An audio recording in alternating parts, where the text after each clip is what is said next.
Ya, buenas tardes. Vamos a continuar entonces hoy día viendo el tema de las obras viales que tienen que ver con, con las vialidades que están fuera del área urbana.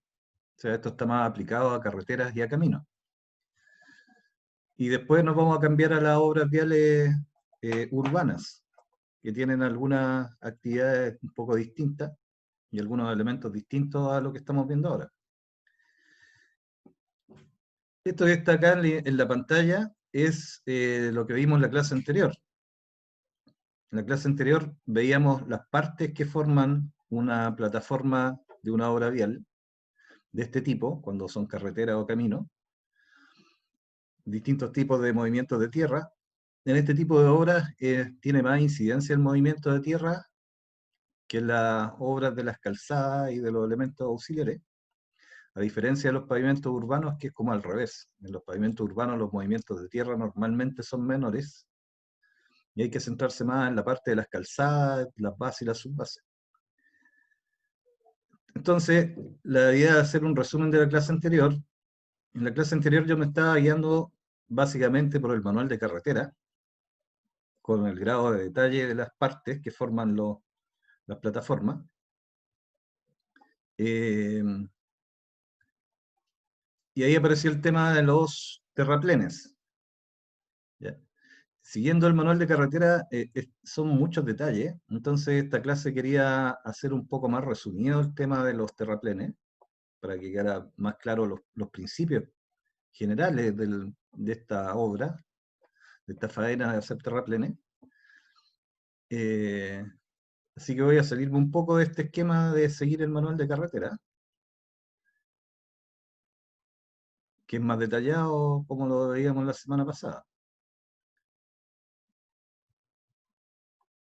Entonces, en la clase de hoy día vamos a hablar específicamente de los terraplenes y algo que tiene que ver con la compactación del suelo.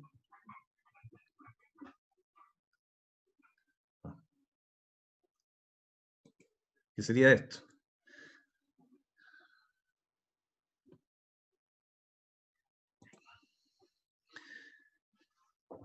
Porque a lo mejor en los detalles del manual de carretera no se capta bien la relevancia que tienen este tipo de actividades en las vías no urbanas, en las carreteras, por ejemplo. Y en los terraplenes podemos ver que se dan movimientos de tierra bastante grandes cuando tenemos que preparar una plataforma de un camino de acuerdo a las condiciones topográficas de la zona. Por lo tanto, los terraplenes son grandes movimientos de tierra. Entonces es importante repasar un poco el tema de la compactación y de cómo se conforman, cómo se construyen estos rellenos artificiales que son los terraplenes. Entonces vamos a partir con definiciones generales de estos aspectos, partiendo con la del terraplén, que se trata de una acumulación de tierra o sedimentos en algunos tipos especiales de obra, provenientes de una excavación o de una zona de préstamo, que puede estar cercana a las áreas de trabajo. Entonces, a diferencia de las bases que se usan en los pavimentos urbanos, que se hacen con material seleccionado de planta, los terraplenes, por el gran volumen de tierra que hay que compactar, normalmente provienen de terrenos naturales que se seleccionan y que tienen que cumplir las condiciones que están estipuladas en las normas y en el manual de carretera. Y con ese material que yo puedo sacar desde las zonas de excavación, o puedo explotar un yacimiento natural que esté cercano a la obra, que también hay que hacer un estudio para poder autorizar la explotación de una zona de empréstito. Entonces vamos a pensar que es un relleno artificial, pero que está hecho la mayor parte de las veces con suelos naturales, que se seleccionan y que tienen que cumplir ciertas condiciones. Entonces, dentro de eso, los terraplenes están divididos por algunas partes que tienen que ver con la secuencia de ejecución, que van a ser estas cuatro. Una parte que se llama la coronación, que es la parte superior del terraplén, o sea, la que quedaría para recibir las bases del pavimento, que van más arriba. Una parte del terraplén es la cimentación o la base del terraplén, que es la que está encargada de transmitir el peso del terraplén hacia el suelo de apoyo natural. El núcleo, que está entre el sello de fundación y la coronación del terraplén, y hay una parte del terraplén que se llama espaldón, que normalmente corresponde a la cara que queda visible formando un talud en el terraplén. Esas son como las 4 actividades en las que se divide la construcción de un terraplén.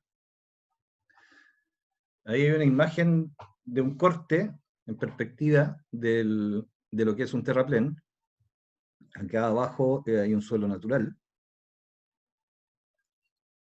Y están las distintas zonas. Hay una zona que sería la intermedia, donde está esta superficie es la cimentación del terraplén. Después estaría el núcleo, que está entre esta parte y la coronación, que tendría que ser ese número 2. Y la coronación del terraplén, que es la parte superior. Y la cara que se deja inclinada es lo que forman los taludes y que en estas definiciones se llamaría espaldón. Entonces, cuando nosotros pensamos en construir este relleno, hay que hacer una serie de trabajos que tienen que ver con esta etapa. O sea, primero hay que preparar la superficie para apoyar la cimentación del terraplén, y después ir colocando las capas que sean necesarias para llegar hasta la coronación, que es la parte de arriba del terraplén. Esas alturas pueden ser bastante grandes dependiendo del diseño y de la topografía que había en la zona en que fue necesario construir el terraplén. Acuérdense que en la clase anterior decíamos que los terraplenes se hacen para colocar la calzada más alta de donde está el terreno natural. Entonces tenemos que rellenar ese espacio, y si ese espacio a uno de los lados queda libre, se forman estos taludes, que es un talud de terraplén. Pero todo ese movimiento de tierra, que en el fondo es un relleno, en las obras viales son los terraplenes. Ahora, ¿con qué materiales nosotros construimos el terraplén? En las obras viales, el suelo, bueno, en toda la construcción es así. El suelo se entiende como un material de construcción, ¿ya? O sea, el suelo natural también puede ser un material de construcción con el que nosotros hacemos este relleno. Entonces, los materiales que son necesarios para hacer esta actividad normalmente se extraen desde las mismas obras, de zonas en que hay que hacer relleno, en otro lugar de la carretera, por ejemplo, o de préstamos, que son áreas que pueden estar dentro de la faja vial o pueden ser externos al proyecto. O sea, uno podría buscar un terreno apto, en caso de que el material de excavación no sea suficiente, y necesitamos sacar más material para hacer los terraplenes, tenemos que acudir a estas zonas de préstamo o empréstitos que me permiten sacar suelo de buena calidad para usarlo en el terraplén. Y eso hay que hacer exploraciones, reconocimientos de terreno en las zonas cercanas, pensando en que el costo va a estar asociado a la distancia a la que yo tengo que trasladar el material para poder usarlo en el terraplén. Entonces los materiales que vamos a usar para este tipo de actividad van a estar básicamente provenientes de las zonas de excavación o de zonas de préstamo que yo extraigo material y lo transporto. Por lo tanto, antes de hacer las excavaciones, hay que hacer un plan y efectuar los ensayos de exploración de los materiales que hay cercanos. No todos los suelos sirven para hacer material de empréstito, tienen que cumplir una serie de condiciones. Esas condiciones están en las especificaciones técnicas del proyecto y también están en el manual de carretera. Las condiciones mínimas que tiene que tener un suelo natural para ser usado como material de relleno. Por lo tanto, cuando se emplean estos materiales, también se deben efectuar ensayos previos. ¿Ya? Entonces ahí hablamos de las partes, de qué material usamos para construirlo, y ahora tenemos que empezar a conversar de la forma en que se construye el terraplén. Y son varias etapas que son consecutivas.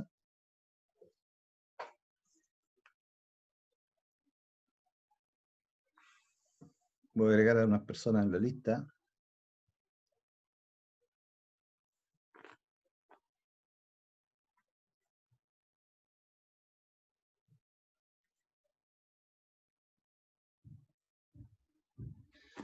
Entonces, el proceso constructivo son etapas que hay que ir haciendo para colocar estos terraplenes.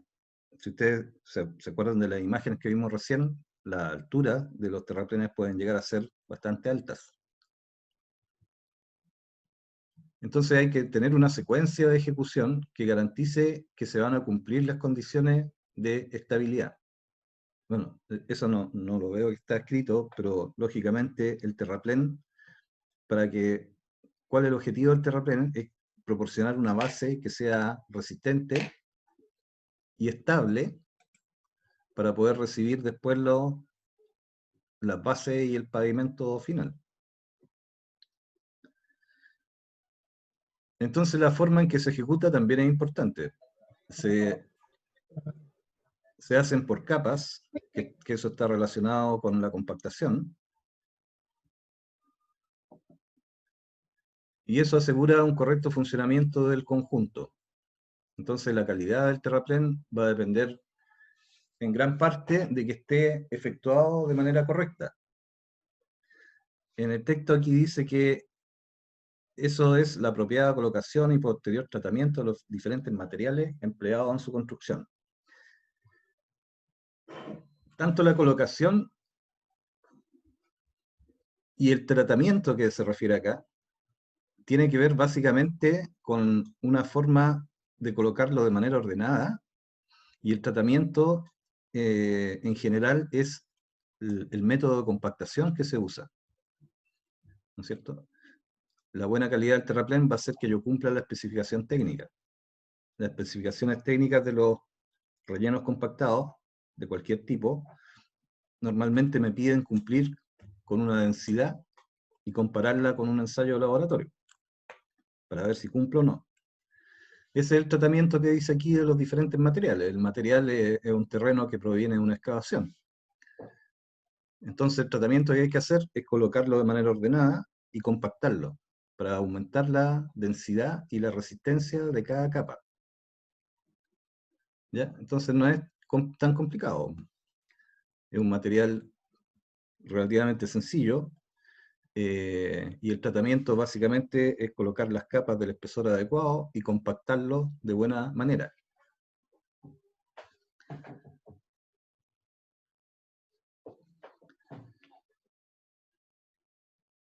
Lo que sí incide mucho es que los volúmenes son altos, ¿no es cierto? En un camino o en una carretera, la cantidad de movimiento de tierra que hay que hacer son muchos metros cúbicos.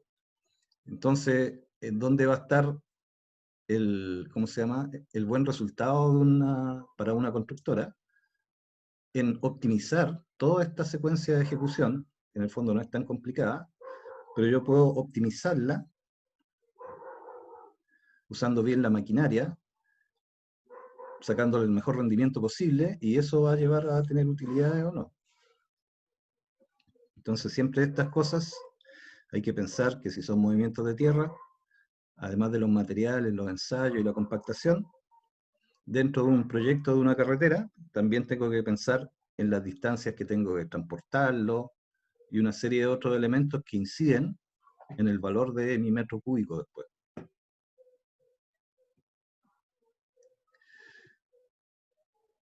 Entonces, respecto al método constructivo, las operaciones principales son las que están acá. Hay una serie de operaciones previas que son importantes porque ahí el estudio del terreno en una obra de este tipo pueden ser varios kilómetros que uno tiene que revisar, sobre todo para ver si es necesario hacer empréstitos, buscar una fuente que esté cercana a los lugares de colocación. Entonces, todas esas cosas se hacen en las operaciones previas. Los estudios preliminares, el estudio de la zona, se hacen ensayos de los suelos que están cercanos para ver si me sirven o no. Y ahí yo hago como mi planificación de la obra. Después está esta etapa que se llama desbroce, que es distinto al escarpe. Este desbroce se refiere como son fajas acuérdense que la faja vial puede ser más ancha que el camino, ¿no es cierto? Más ancha que la parte pavimentada, vienen las bermas, los sobreanchos, hasta llegar a las líneas de término de la faja. Esa faja, además del escarpe normal que uno hace, también puede considerar hacer destronques, ¿no es cierto? Si estamos pasando por zonas que tengan mucha vegetación, de árboles, de maleza, que son de más volumen que el escarpe normal. Y después que se hace esa etapa, recién vendría el escarpe, que nosotros estamos habituados a hablar de escarpe en eliminar la capa vegetal superficial, ¿no es cierto? El desbroce es sacar todos los elementos naturales o artificiales que estén dentro de la faja. ¿Ya? El destronque no es algo tan sencillo, porque no es solamente talar el árbol, sino que es sacar las raíces, ¿cierto? Y después que tengo la faja limpia, o despejada, perdón, ahí se hace la eliminación de la capa vegetal superficial. Entonces, cada una de estas etapas, después nosotros vamos a ver qué significan, que nosotros definamos qué máquina es la que va a tener mejor rendimiento para hacer cada cosa, y qué tipo de máquinas necesitamos tener. Una vez que yo elimino la capa vegetal, ¿no es cierto? Estamos hablando del método constructivo de hacer los terraplenes nomás. O sea, si yo estoy en una zona que tengo que construir un terraplén, perdón, primero se hace el desbroce, después se elimina la capa vegetal, y después hay que hacer un escarificado. ¿Ya? Este escarificado ya se hace en la parte donde va a estar el sello, donde se apoya las primeras capas del terraplén, que sería la fundación del terraplén. Después vamos a ir explicando a lo mejor un poquito más en qué consiste cada una. Ese escarificado tiene que ver con una preparación de la superficie. La superficie del terreno natural se escarpa y se compacta superficialmente. Y después se empiezan a colocar las capas que forman el terraplén. Pensando en que el terraplén puede tener un espesor grande y que nosotros estamos obligados a hacerlo por capas para poder compactarlo bien, se va repitiendo este ciclo. Estas tres cosas son un ciclo para cada capa que forma el relleno del terraplén, ¿no es cierto? Si yo tengo un terraplén de 1 metro o de 2 metros de espesor, perdón, tendré que ir haciéndolo por capas de 20 centímetros, máximo 30 centímetros, y en cada capa yo hago estos tres pasos. Primero se extiende el material de relleno de una manera homogénea, o sea, el material también tiene que estar, podría llegar a ser necesario revolverlo previamente para que quede homogéneo. Después se extiende, se le agrega humedad, ¿ya? Para permitir una mejor compactación, y se compacta. Esa una capa. Y después pueden venir 2 o 3 o 4 capas. Y ahí se empieza a repetir este mismo proceso. Cada capa se extiende, se humecta y después se compacta. Y eso se hace sucesivamente hasta llegar a la parte de arriba del terraplén. Eso respecto al método constructivo.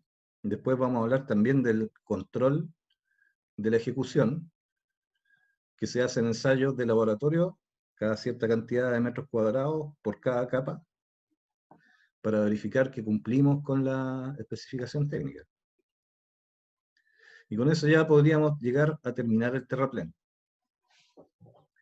Entonces, si se dan cuenta, son poquitas actividades. Lo que sí se repite mucho en la cantidad de kilómetros que puede tener un camino o una carretera.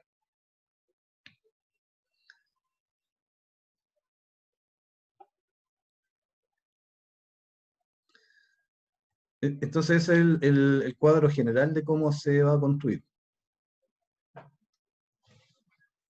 Y ahora vamos a empezar a analizarla una por una, un poquito más detallado. Si tienen alguna consulta o comentario, lo pueden ir haciendo a medida que vamos avanzando. Por mientras yo miro aquí la lista.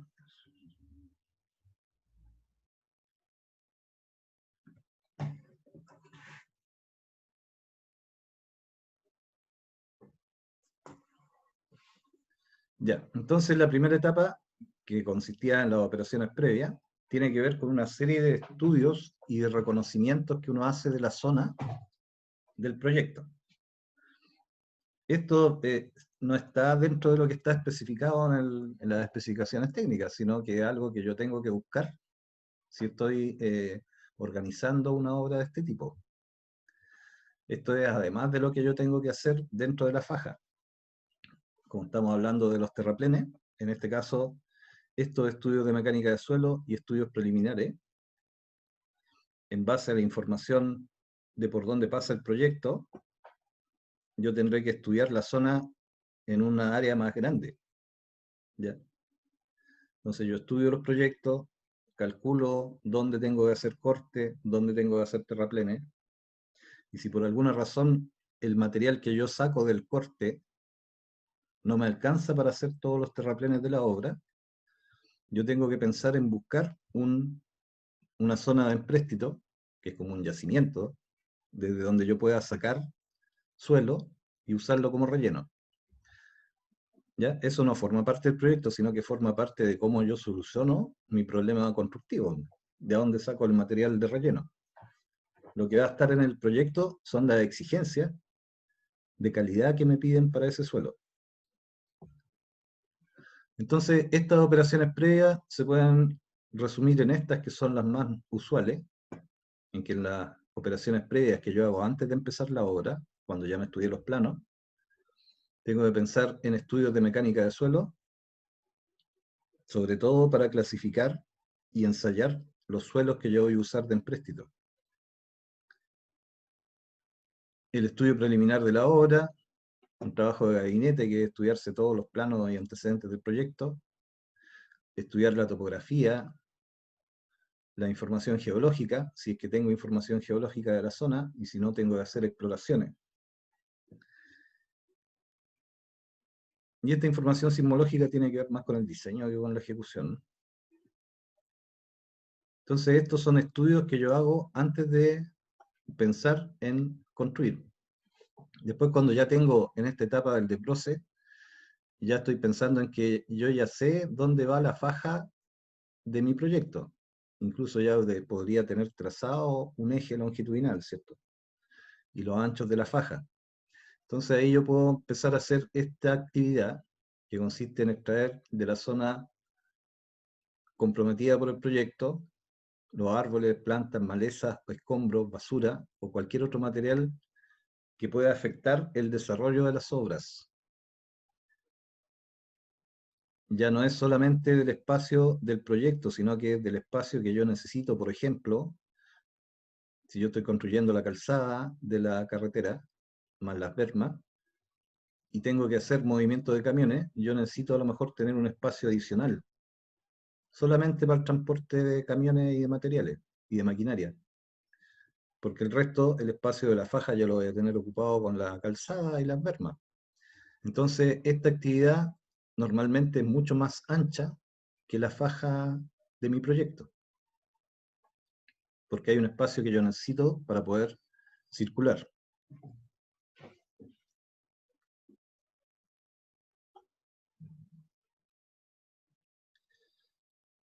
La eliminación del terreno natural del escarpe no hay mucho que decir porque básicamente eliminar la capa superior del terreno natural antes de colocar los terraplenes eh, para eliminar zonas que puedan tener deformaciones, ¿no es cierto? Yo elimino la capa vegetal porque esa capa vegetal, si yo la cargo con un relleno, esa capa intermedia se va a deformar cuando lo material vegetal se empieza a descomponer.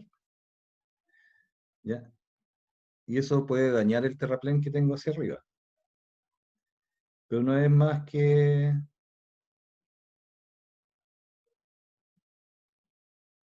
No es más que eso.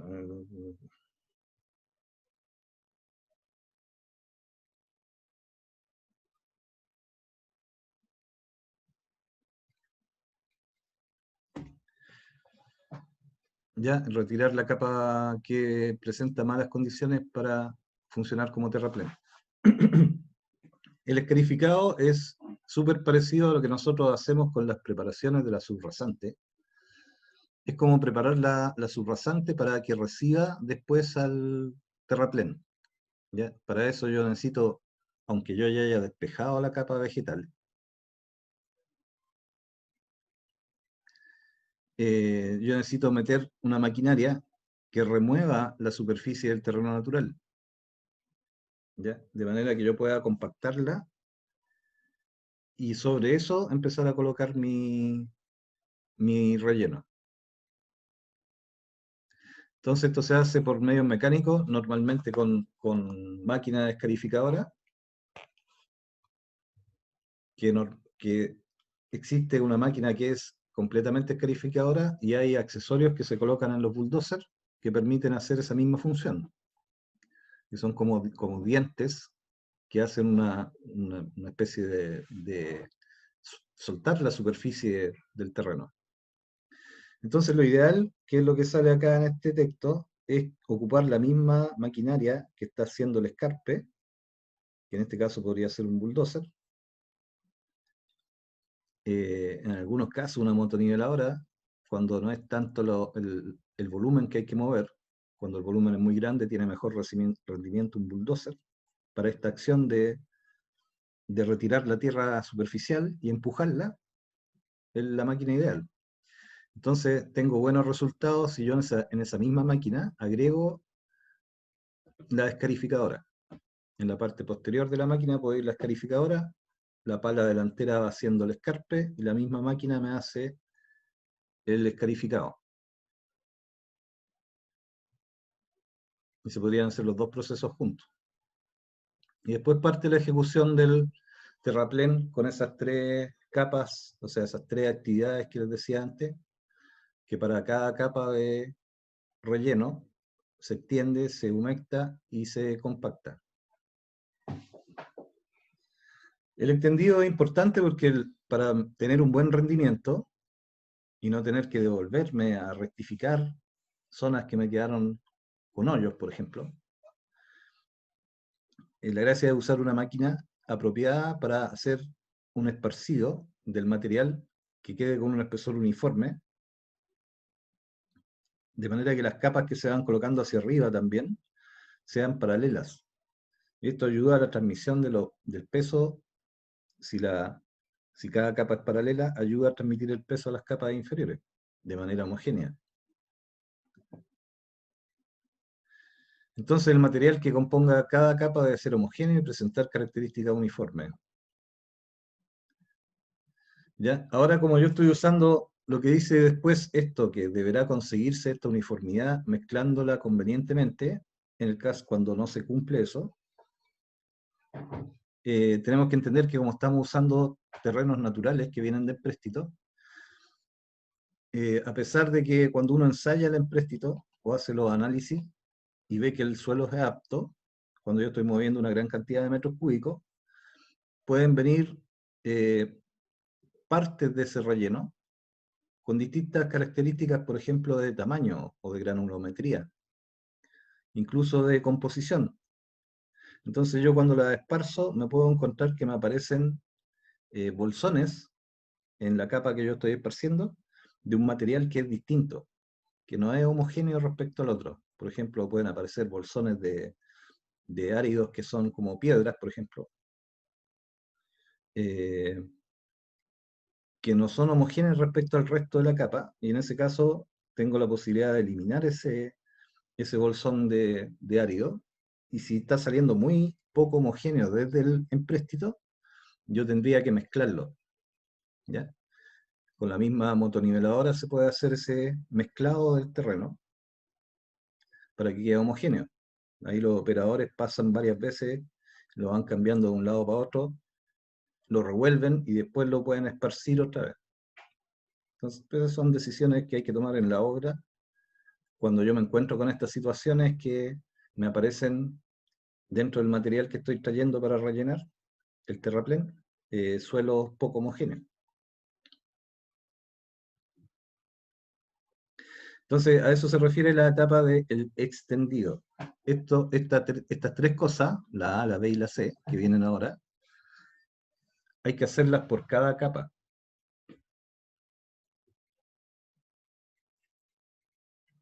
¿Se entiende eso cuando hablo por cada capa, cierto?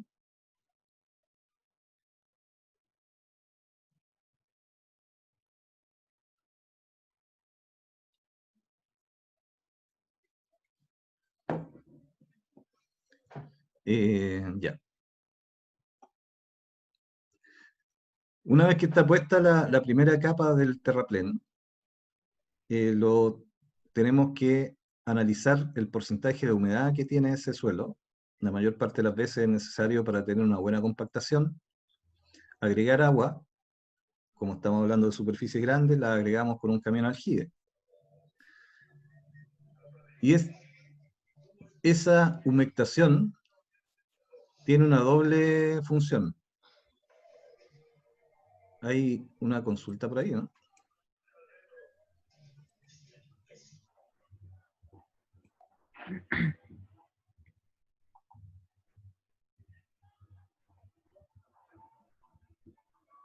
Ya, entonces, ¿para qué yo le agrego humedad al suelo que voy a usar de relleno? Tiene dos cosas en las que influye. Una es que esa humedad ayuda a compactar el material.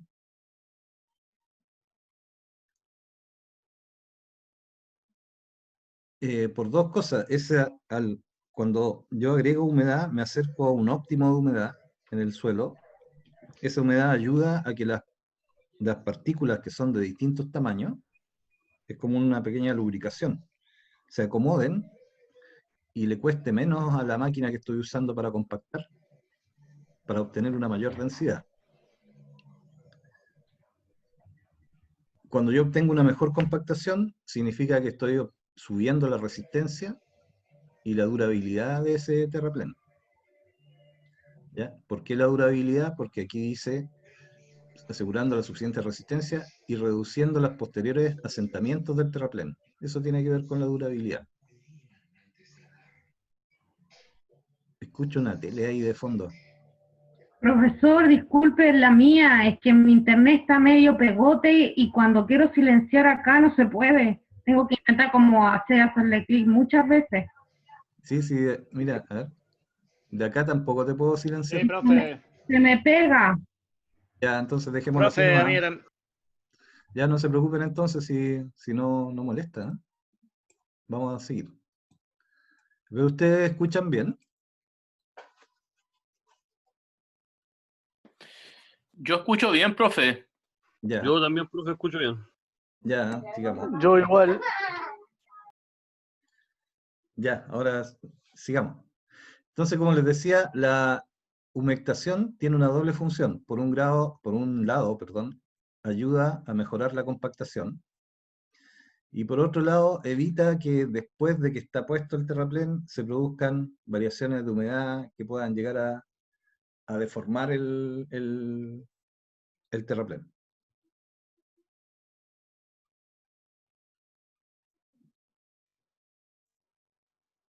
¿Ya? Entonces, este fenómeno de la humedad está directamente relacionado también con la compactación y con los ensayos que se usan para medir la densidad. Entonces, esto también tienen que ir acompañándolo de la cosa de la mecánica de suelo, de qué es la densidad, de cómo se hace, de qué ensayos se usan para medir las cosas. Entonces, después que ya tengo, en resumen, ya vimos las dos primeras, que el extendido, motoniveladora, para poder controlar el espesor de las capas y que la capa me quede uniforme. La humectación, tengo que agregar humedad a la capa, que ya está puesta, también de una manera uniforme. Entonces, la maquinaria adecuada para hacer eso es un camión aljibe que tenga los rociadores pensados para, o sea, que use los rociadores, no una manguera con un chorro de agua, sino que se pasa un camión aljibe con rociadores de agua para que la humectación sea uniforme. Y después se pasa a la máquina que se usa para compactar.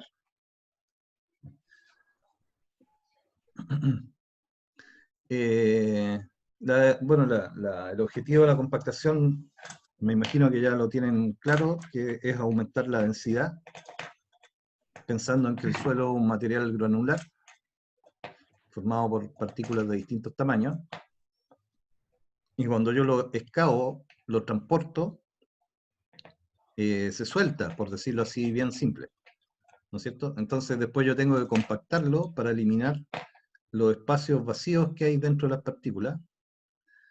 Si yo elimino esos espacios vacíos, ¿qué cosa me aumenta? Me aumenta la densidad, ¿cierto? Profe, una consulta, en esos lugares que llueve mucho, ¿se le hace algún tratamiento distinto o netamente este mismo tratamiento para todos lados? No al mismo. ¿El mismo? El mismo, lo único que hay que proteger el material que se va a usar para el empréstito. Ah, ya, profe. O seleccionar un tipo de material distinto, que no sea que no tenga, por ejemplo, muchas deformaciones por los aumentos de humedad, seguramente con menos porcentaje de arcilla que de otros tipos de suelo. Ya. Pero es más Gracias. que nada hay precauciones de ejecución, proteger la zona. Muchas veces hacen los terraplenes y le tiran una capita, cuando ven que se va a poner a llover fuerte, le tiran una capita de estabilizado, lo compactan para que el agua escurra por arriba y no me arrastre el terraplén. Pero siempre son las mismas secuencias.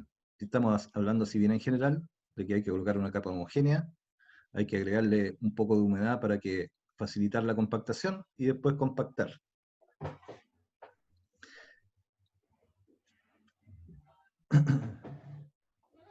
Y la compactación les estaba diciendo que es aumentar la densidad del relleno aplicando una energía externa que haga que las partículas se aprieten unas con otras, y ahí me queda más denso. Y eso se va haciendo por capa hasta llegar a la coronación. Y en la coronación, ahí yo, además de la compactación, se hace un perfilado de la superficie para dejarla con la pendiente que corresponda al diseño del pavimento que va a ir encima. ¿Ya?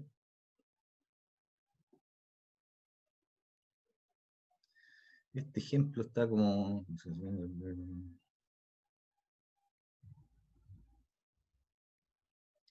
bien feo el dibujo, no alcancé a encontrar uno más bonito. Pero básicamente aquí hay es como conceptual esto, no es que sea así sino que un ejemplo que me indica que dentro de las obras hay zonas en que, suponiendo que esa línea inclinada es la línea donde tiene que quedar la subrasante del pavimento, hay zonas que yo tengo que sacar material, y ese mismo material yo lo puedo trasladar, siempre que cumpla con las condiciones de la especificación técnica, lo puedo trasladar y ocuparlo como relleno. Pero no es llegar y colocarlo y compactarlo, sino que esta actividad de hacer un relleno, que va a ser un terraplén también en este caso, esa actividad tiene la secuencia que vimos antes, o sea, tiene una preparación del suelo natural, se escarifica, en el caso que tenga pendiente fuerte, se hacen estos escalonamientos, de manera que las capas queden apoyadas de manera horizontal. Y ahí se va colocando por capa. Se coloca una capa, se humecta, se compacta. La segunda capa, la tercera capa, la cuarta capa, hasta llegar a la parte de arriba del terraplén. Y cuando llego a la parte de arriba del terraplén, lo último que dijimos es que había que perfilarlo. Perfilarlo es darle la pendiente que indica el proyecto para el pavimento que va arriba. Ahí vamos a ver más adelante que esas pendientes transversales, por ejemplo, los bombeos, también se consideran en la base y en la subbase. Entonces hay que dejar perfilado acá abajo, antes de colocar la subbase y la base. Algunos ejemplos de maquinaria para los que todavía no han estado en este tipo de obras. Aquí no están en el mismo orden, pero bueno, aquí hay un rodillo para compactar, un rodillo, este vibratorio parece. Este otro tipo de rodillo que tiene unos dientes ahí, que están diseñados para distintos usos. Este es un bulldozer. Básicamente está el bulldozer diseñado para mover terreno y desplazarlo con la pala hasta un lugar de acopio donde se pueda cargar. O sea, esta máquina no excava, no es tanto lo que puede meter la hoja hacia abajo, sino que va sacando una capa de cierto espesor, la acumula en el balde del tractor, y tiene tanta potencia que la puede arrastrar con facilidad y es rápida para hacer ese movimiento. ¿Ya? Tiene buen rendimiento para volúmenes grandes. Lo que sí, hay que acopiarlo o arrastrarlo hasta una zona de relleno, o acopiarlo afuera de la faja para que lo pueda cargar un cargador o un camión. O sea, después cada máquina tiene sus características especiales. Estos son ejemplos de algunas de las máquinas que nos podemos encontrar en las obras de pavimentación en general. Aquí hay un rodillo compactador liso, una retroexcavadora, que aquí atrás es retroexcavadora, y además tiene una pala aquí como para cargar frontalmente, una máquina mixta. Bueno, los camiones. Aquí hay un tipo de rodillo que es especial, que es un rodillo que tiene una vibración bien fuerte.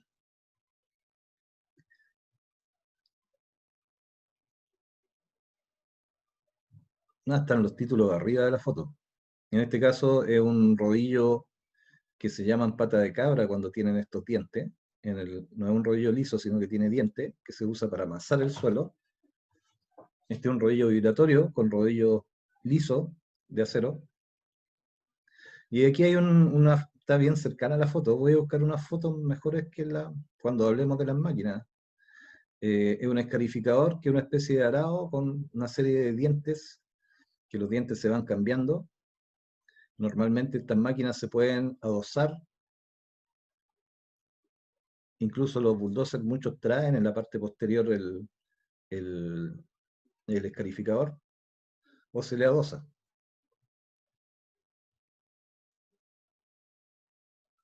Y en resumen, los terraplenes es una repetición de esas tres actividades para formar cada capa del relleno. Entonces primero tenemos el desbroce, que es eliminar todo lo que moleste dentro de la faja, con el escarificado. Después de eso, cuando ya está escarificado, se tiende la primera capa de material. Esta imagen se ve medio extraña porque es una máquina que al parecer es una trailla, que en el fondo descarga y distribuye de inmediato el material. Lo más usual es que nosotros para esto usemos una motoniveladora. ¿Ya? Que en ese caso el camión descarga, va haciendo montoncitos y la motoniveladora lo esparce. Después se humecta y después se compacta. Esa es la secuencia así resumida en una imagen. Y ahora ya deberíamos empezar a hablar de la compactación y de cómo se hacen las capas que después van a resultar en el terraplén completo. No sé si voy muy rápido. Me tienen que decir más. Ya. Entonces, los proyectos me van indicando en las especificaciones técnicas qué cosas tengo que cumplir en cada una de estas etapas. Cuando nosotros empezamos a pensar ya en que una de las cosas importantes para que el terraplén funcione bien, además de elegir el material correcto, es la compactación. Esto lo tenemos que hacer por capas, que lo normal es hacerla con un máximo de 30 centímetros, que corresponde a la capacidad de los equipos de compactación normales. ¿Ya? Ahora, si la especificación técnica le coloca un límite al espesor de la capa, ahí ya no tenemos opción. Mayores espesores que esto no nos aseguran que la compactación va a unir bien una capa del terraplén con la que viene antes, con la que está antes. Se supone que cuando yo compacto una capa, la capacidad del equipo de compactar tiene que permitir atravesarla completa y que algo de la energía llegue al terreno que está abajo, para que quede todo bien, no adherido, porque no se adhiere, sino que quede todo bien trabado. Y ya más de 30 centímetros es como que se escapa de la capacidad de los rodillos normales. Podría lograrse a lo mejor con una máquina de gran tamaño, con otro sistema de compactación, pero no es esa la idea, sino que pensemos en que esos espesores de capa nos permiten buen rendimiento con la maquinaria normal.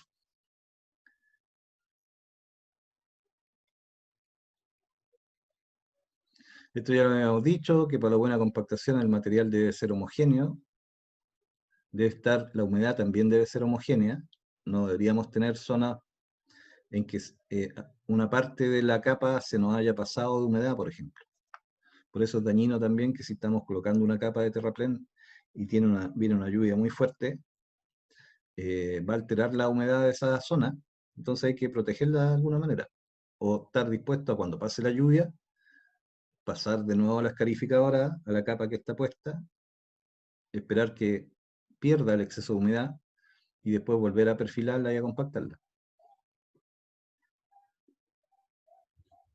Debe estar cercano al óptimo. Aquí empiezan a aparecer cosas que ya son un poco más técnicas. Por ejemplo, acá dice que el material deberá estar homogéneamente húmedo, cercano al óptimo. Por lo tanto, según cómo esté el terreno, se deberá agregar o quitar agua. Quitar agua se ve medio difícil, pero se puede hacer y para eso hay que abrirla, hay que escarificarla y dejar que se oree sola, que se empiece a secar sola.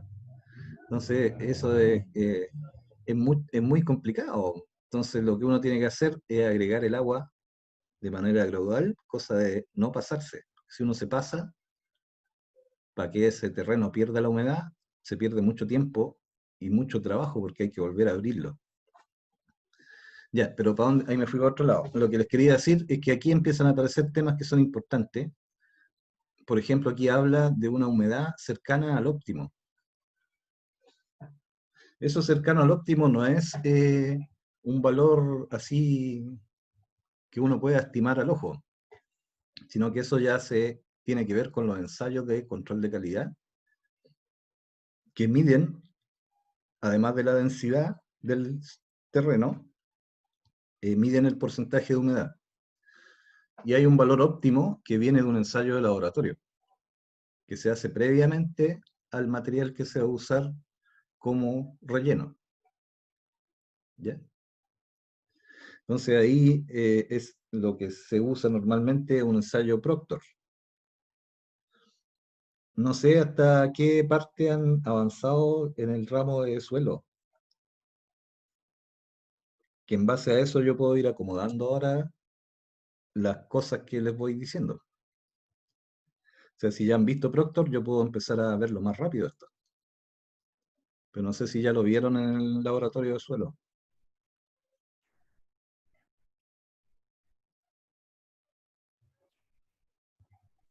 ¿Están ahí? ¿O perdí la señal? ¿Me escucha, profe? ¿Han visto Presente. ensayo Proctor? Lo estamos acompañando. ¿Cómo? Estamos ensayando la humedad y todo eso. ¿Ya están viendo ensayos de humedad? Sí, ¿Y ya hablaron del Proctor? no. Ah.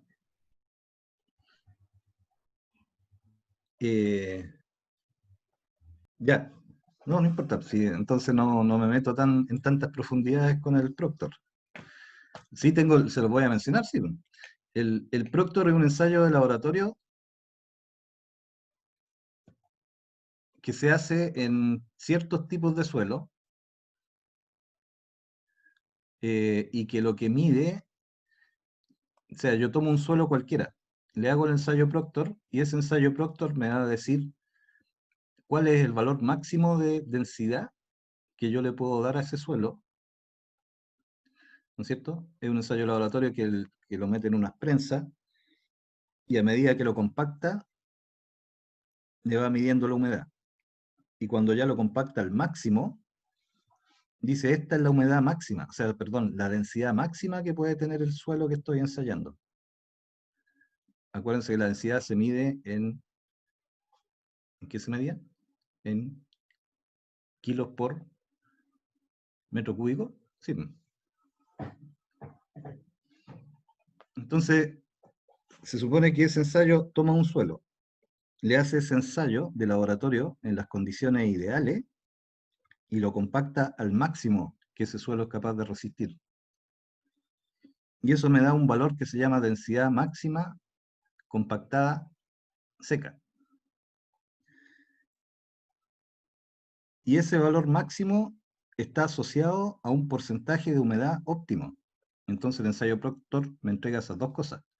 Me dice, este suelo que tú tienes aquí se puede compactar a un máximo, por ejemplo, de 1000 kilos por metro cúbico, una cosa así, y con un 12% de humedad. Con esos dos valores es el máximo, que es lo ideal, que solamente se puede lograr en laboratorio. Entonces después a mí las especificaciones técnicas me van a decir, tú tienes que compactar ese suelo a un 90% del Proctor, ¿ya? Entonces cuando yo estoy en terreno y coloco el suelo y lo compacto, me van a ir a medir la densidad. Y van a calcular qué porcentaje es respecto al máximo. Si estoy bajo el 90%, tengo que seguir compactando hasta acercarme al 90%. Y cuando ya estoy cerca o me paso un poquito del 90%, ahí recién cumplí con la especificación técnica. Y también el mismo ensayo va midiendo la densidad y la humedad, ¿ya? Muchas veces agregando más agua que la que corresponde, me paso de la humedad óptima y la compactación se me cae la densidad. No voy a llegar nunca a la densidad porque estoy pasado de agua. Y al revés también. Si tengo poca agua, por más que lo compacte, si estoy bajo el óptimo de humedad, me va a costar mucho llegar a la densidad máxima. Eso, no es tan complicado, ¿eh? Por eso aquí el texto dice que el material deberá estar homogéneamente húmedo, cercano al óptimo. Ese óptimo no es un valor que uno invente, sino que viene de un ensayo de laboratorio. Entonces yo lo puedo medir en terreno, que eso es bueno para el que está en obra, porque se puede medir con un equipo de laboratorio, y ahí no queda duda que uno lo hizo bien o mal. Entonces en este tema de la compactación, se mide tomando la densidad y la humedad del suelo que yo estoy compactando. Por eso en este tipo de obras es súper importante la relación que uno lleva con el laboratorista, con el laboratorio que toma los ensayos, porque hay que programarlo de manera que yo voy colocando capas de relleno. Imagínense que estoy haciendo esta actividad. ¿Dónde está el monito feo ese? Ese mono feo. Si yo estoy colocando esto por capas, no se hace cada cierta cantidad de metros cúbicos puestos, o de metros cuadrados de metros cúbicos puestos, pero por cada capa. Entonces, en cada capa, en alguna parte, yo tengo que tomar un ensayo de laboratorio que me va a indicar qué grado de compactación tengo. Si estoy bien con la especificación técnica, ahí recién puedo tirar la segunda capa. La compacto, tengo que medir la densidad. Si la densidad está baja, tengo que volver a pasar la máquina. Y me va a ir subiendo la densidad a medida que yo voy dando más pasadas de máquina, ¿ya? Y eso lo voy haciendo con este tipo de maquinaria.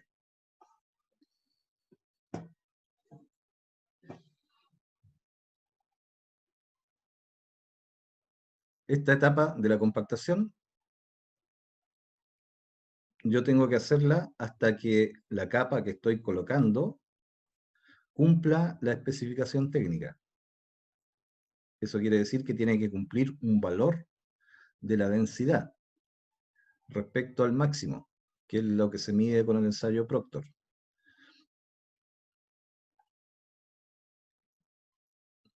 Entonces eso era necesario que se lo explicara porque en las imágenes que vienen a continuación se habla de eso también.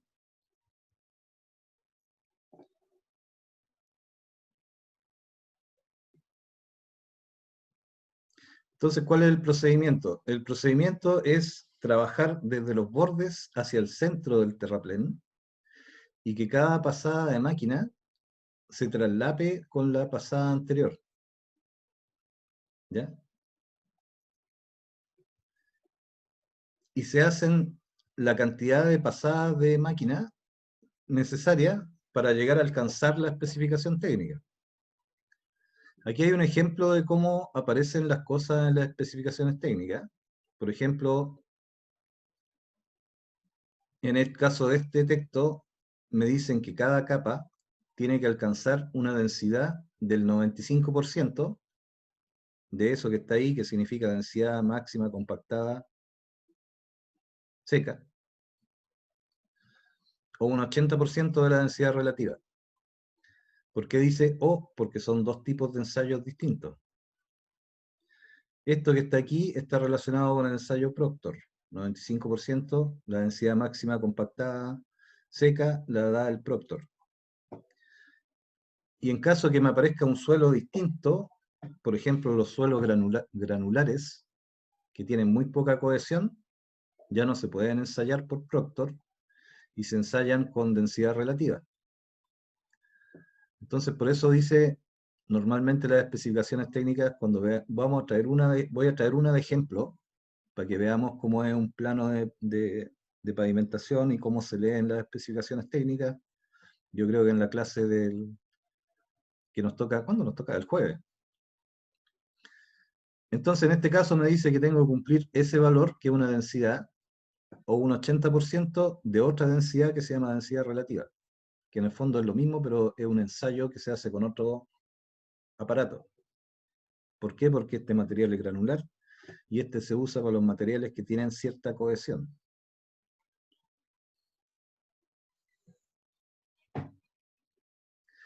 Entonces, aquí hay otro tipo de especificación, que son las cosas que yo tengo que cumplir cuando ejecuto el terraplén, que me va a pedir, por ejemplo, en este caso, un 90% del Proctor, que es esa cosa que está ahí, y un 70% de densidad relativa en los bordes. Ya, ¿qué significa eso? Aquí hay otro monito que, no sé por qué saqué estos monitos tan feos, pero es que tuve poco tiempo para buscar monitos más bonitos. En todo caso está súper claro este dibujo, porque lo que muestra es la secuencia en la que yo compacto las capas que voy colocando para hacer mi terraplén. Esto está como mirado de arriba. La faja vial donde yo estoy haciendo el terraplén se supone que es desde este borde a este borde, son los lados del terraplén. ¿Qué es lo que decía el texto que leí antes? Se supone que estos de aquí son los rodillos compactadores que están vistos de arriba. Como estas superficies normalmente son grandes y son bastante largas, yo voy cargando cada capa una cierta cantidad de metros hacia adelante, y después voy pasando los rodillos que compactan. Entonces, cuando yo estoy haciendo terraplenes, coloco la primera capa del material con la motoniveladora, por ejemplo, se esparce de un espesor homogéneo, y después se empieza a compactar desde los bordes hacia el centro. ¿Ya? O sea, si yo tengo un solo rodillo, yo tengo que partir por este borde, después tendría que salirme, ir a compactar este otro borde, y después yo me devuelvo, pero esta pasada de rodillo se hace miti-miti, la mitad por la capa que ya está con una pasada antes, y la mitad por donde no hay pasada. ¿Ya? O sea, si yo tuviera lo ideal, o sea, en este caso, si aquí tuviera un rodillo, yo paso el rodillo la primera vez, el rodillo se devuelve y hace la segunda pasada. esa segunda pasada está traslapada con la primera. ¿Ya? Después llega aquí y se devuelve. Pero no es la idea partir de un lado y terminar en el otro. Porque si yo estoy compactando de esa forma y sigo avanzando hasta la orilla, ese material que estoy compactando, tengo riesgo de que se salga. Entonces hay que partir siempre desde las orillas hacia el centro. Y cada pasada se hace traslapada respecto a la otra. ¿Ya?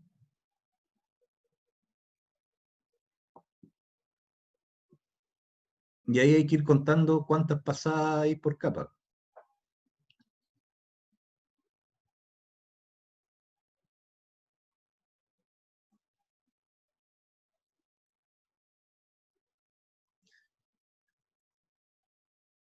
Entonces se supone que aquí los que está con puntitos tiene una pasada de rodillo.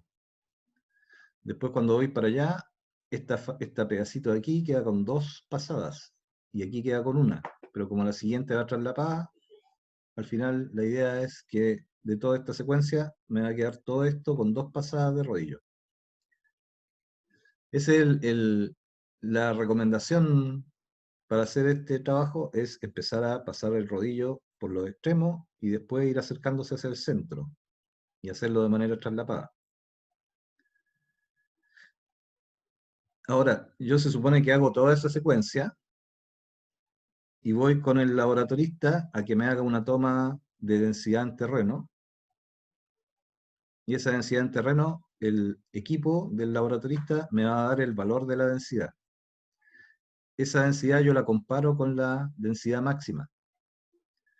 Si estoy bien en el porcentaje, no necesito seguir compactando. Pero estos valores que están acá son relativamente altos. Por ejemplo, el 95% de la densidad máxima es súper alto. Es un material súper denso. Entonces eso nunca se logra con 2 pasadas de rodillo. Es probable que sea necesario darle más de 2. Cada vez que yo hago otra pasada de rodillo, voy aumentando la densidad. Entonces tengo que ir controlando. Cada 2 pasadas, el laboratorista va y mide unos puntos. Un punto por aquí, un punto 200 metros más adelante. Cada cierta cantidad de metros cuadrados es obligatorio tomar un punto. Y ahí yo voy viendo, no es necesario ensayar toda la superficie, se ensaya una zona nomás. Total, todo el mismo suelo, se supone. Y si a todo le di 4 pasadas de rodillo y me dio la densidad en un punto, lo más probable es que me haya dado en toda la zona. Siempre que yo haya sido ordenado para pasar el rodillo y lleve la cuenta de cuántas pasadas hice en la zona que estoy compactando.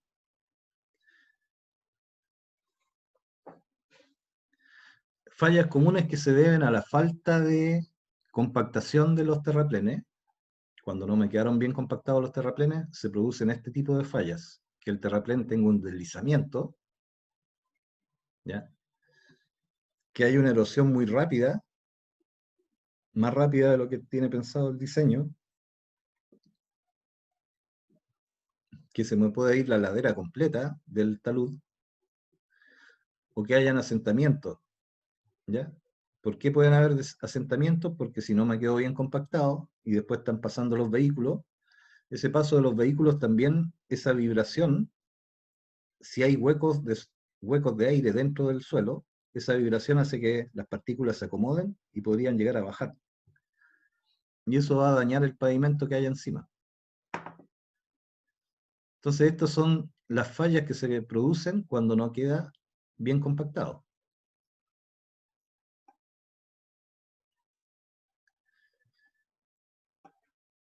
Y ahí ya tendríamos que entrar al tema del control de calidad, que es cómo yo verifico que las capas que estoy colocando me están quedando bien en toda la carretera que tiene varios kilómetros de largo.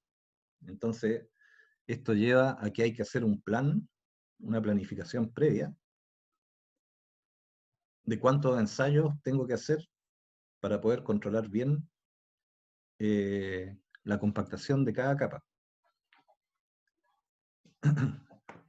Entonces, para medir la compactación,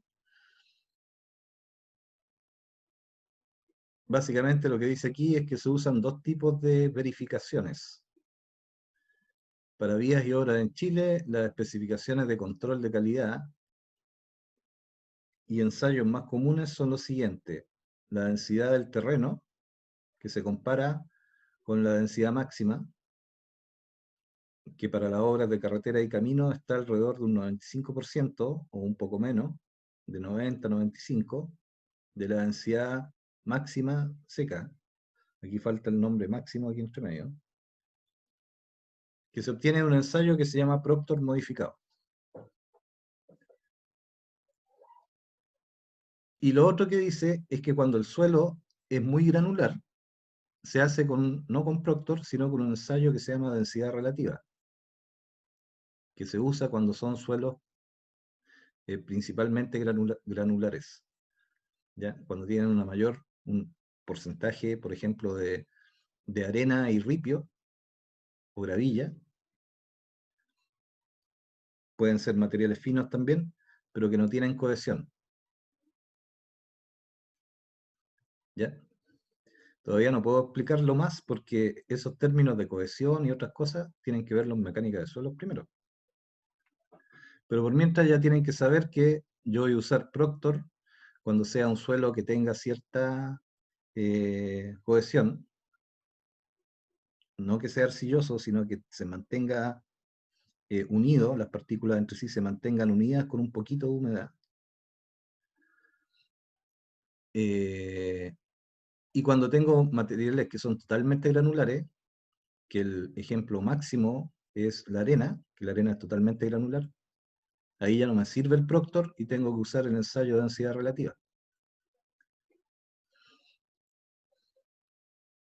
Y hay otra medición que es el CBR, que en el fondo mide, es bien extraño lo que mide el CBR, genera hartas confusiones, incluso entre la gente que trabaja en obra, que no es especialista en pavimentación, por ejemplo. Muchas veces confunde el CBR con el Proctor y miden cosas distintas. El Proctor mide densidades y con esas densidades se sacan grados de compactación. Y el CBR se usa un poco para clasificar la calidad del suelo respecto a su resistencia. ¿Ya? Es como la capacidad que tiene de soporte el suelo. Y eso me va a indicar que esos suelos, a medida que es mayor el CBR, que se mide en porcentaje, van a tener mejor comportamiento. ¿Ya? No es la densidad.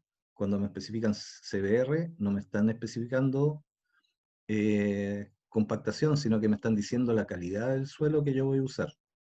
Por ejemplo, me van a decir que para las bases estabilizadas, yo tengo que tener un suelo que tenga el 60% del CBR, CBR mayor a 60. Independiente del grado de compactación, es como la calidad del suelo, sin estar relacionado a si se compacta más o menos, sino que las propiedades que tiene. Después yo tengo que compactarlo de todas formas, pero si el suelo tiene un CBR bajo, no voy a llegar nunca al valor de la densidad. Ya, entonces, cuando veamos especificaciones técnicas de proyectos de pavimentación, nos vamos a encontrar con que las especificaciones técnicas siempre van a aparecer estos nombres: Proctor, densidad relativa y CBR. Después los podemos ir explicando un poco más si quieren, y seguramente en mecánica de suelos también van a hablar de ese tema.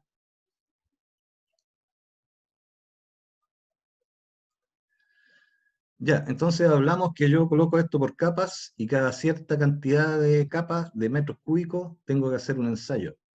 Aquí están las frecuencias con las que se hacen los ensayos. No estoy seguro de la fuente de esta tabla. Habría que a lo mejor buscar la que dice el manual de carretera para ver si esta o no. Pero por mientras es una estimación. Que estos son los ensayos de laboratorio que se aplican a las obras fieles. Tanto para hacer relleno como los terraplenes. Y también se usan estos ensayos para otras cosas. Para ver la compactación de las bases, las subbases, va dando distintos valores. Entonces los ensayos que voy a tener frecuentemente en este tipo de obras es que voy a tener que hacer granulometría, por ejemplo, del suelo. Estas son recomendaciones que tendría que hacer una granulometría cada 1000 metros cúbicos del suelo. Por ejemplo, si yo quiero ocupar un material de empréstito para hacer un terraplén, y me consigo que ahí al lado de la obra hay una parcela que tiene un suelo que se ve bueno,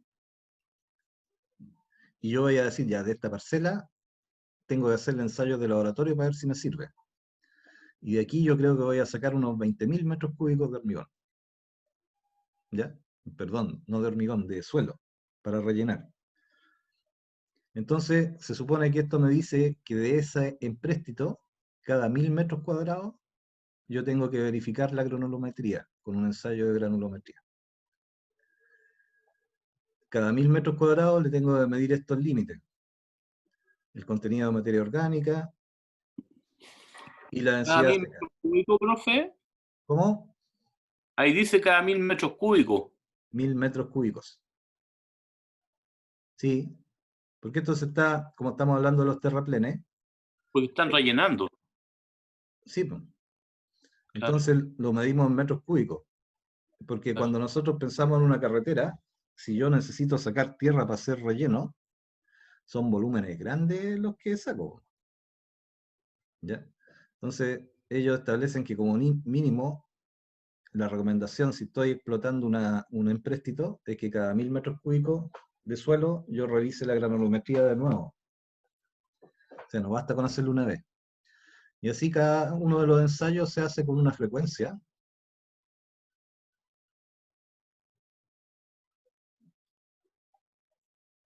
Oh, llegué ahora.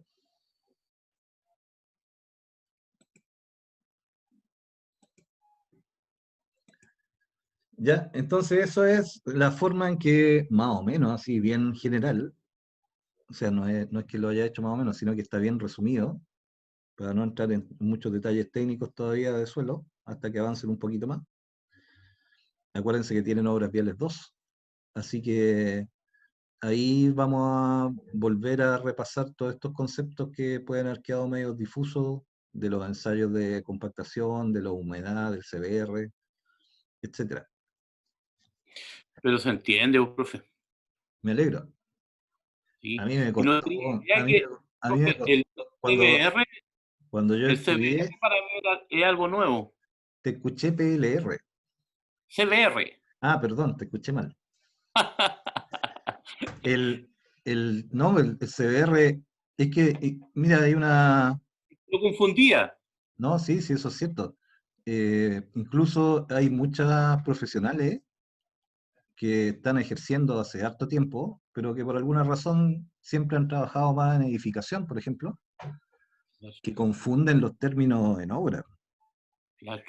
Entonces, desde ya es bueno que ustedes vayan pensando, acordándose siempre, que son cosas distintas. El CBR no mide el grado de compactación. Es soporte.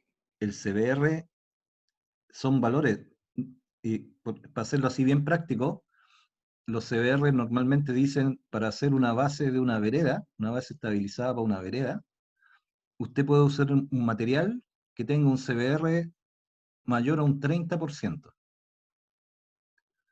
En cambio, para hacer una base estabilizada para un pavimento, usted tiene que usar un material que tenga un CBR mayor a un 60%. No es necesario saber cómo uno hace el ensayo, sino que uno tiene que asociar que el CBR de 30% es un material estabilizado que está menos tratado, es más barato y tiene menor calidad. En Claro. cambio, un CBR de 60% es un estabilizado ya de buena calidad, que la planta se demora más en fabricarlo porque tiene que ser más homogéneo, tiene que estar bien mezclado, más controlado. Por lo tanto, cuando yo lo compacte, como es de mejor calidad natural, va a quedar mejor. Claro. En cambio, el Proctor mide compactación, densidad. Eso es lo que mide el Proctor. Y la densidad va aumentando a medida que yo lo compacto, independiente de la calidad del suelo. Entonces, se parecen, pero no son lo mismo. Claro. Es re bonito el tema de la mecánica de suelo. A mí me costó harto, lo tuve que hacer 2 veces cuando estudié yo. Yo reprobé mecánica de suelo. Y era anual. Me eché un año al tiro. Porque no es fácil, pero es, ¿cómo se llama? Hay que verlo del lado práctico, de cómo yo lo uso en la obra. No es necesario que yo aprenda cómo se hace el ensayo. O sea, es bueno saber cómo se hace el ensayo, pero después el ensayo lo va a hacer un laboratorista. Claro. Lo que uno tiene que hacer es interpretar los valores. Y saber cómo poder subir la compactación, bajarla y todo lo demás. Entonces, lo que traía aquí es como un resumen de las máquinas que se usan para compactar. Igual esto lo podríamos ver en la próxima clase para no Bueno, llenarlos de... Profe, ¿me escucha? Sí, Mire, sabe que de repente cuando usted mueve no sé qué es lo que pasa con el computador suyo, usted hace alguna aplicación ahí, porque se me va negro, pero ahora se están viendo las imágenes. debe ser cuando... Es que este es un PDF. Parece que cuando hago pasar las imágenes así, se debe poner negro. Sí, Sí, ahí, sí, es que ahí me puse a mover las imágenes muy rápido, pero era para ver cuántas láminas, claro, y ahí se me va negra la pantalla. era para ver cuántas láminas me quedaban y quedan hartas. Entonces, a lo mejor sería bueno que esto lo viéramos en la clase que viene. Pero, Como un profe, pequeño adelanto. ¿Ah? ¿el material lo podría mandar? Sí, sí, se los mando completos, independiente que yo después los resuma un poco. Así para poder por lo menos ir viendo las imágenes, porque ya que se me pone negra la pantalla, pero lo escucho para poder ir revisando el documento. Sí, ahora más tarde se los envío junto con la grabación. Gracias, profe. Profesor, disculpe, Dígame, ¿le puedo hacer una consulta con respecto al trabajo? sí, Sabe que tengo una duda en la pregunta 2. no me ¿Se la acuerdo cuál. leo? Se Ya, la leo.